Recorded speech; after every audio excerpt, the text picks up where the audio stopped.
Berikutnya kita akan melihat terkait komposisi minimal dari IT Steering Committee.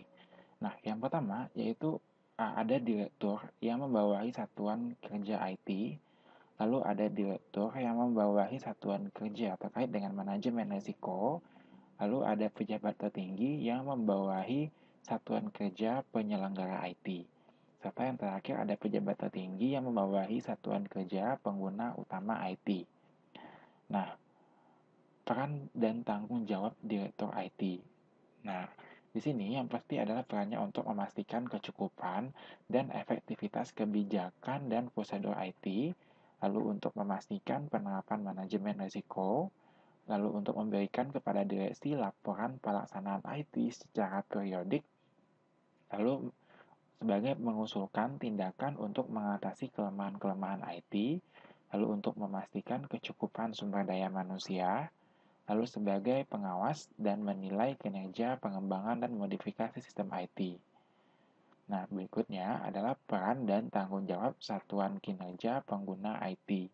Yang pertama adalah sebagai penanggung jawab pada penggunaan dan penyelenggaraan IT, lalu untuk memastikan para pengguna IT di satuan kerja pengguna mematuhi prosedur pengamanan yang telah ditetapkan, lalu terkait dengan kepemilikan data atau informasi yang berada pada satuan kerja pengguna.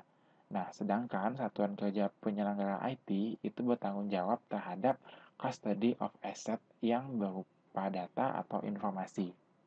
Nah, untuk satuan kerja pengguna IT itu tidak dapat mengambil keputusan untuk melakukan pengecualian atau mengubah prosedur dan standar pengamanan yang telah ditetapkan tersebut.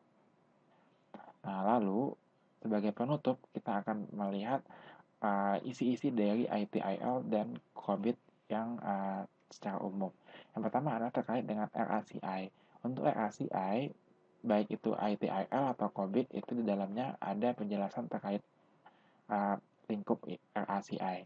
Untuk struktur organisasi, itu lebih baik berada untuk mengacu kepada ITIL karena dijelaskan dengan sangat jelas.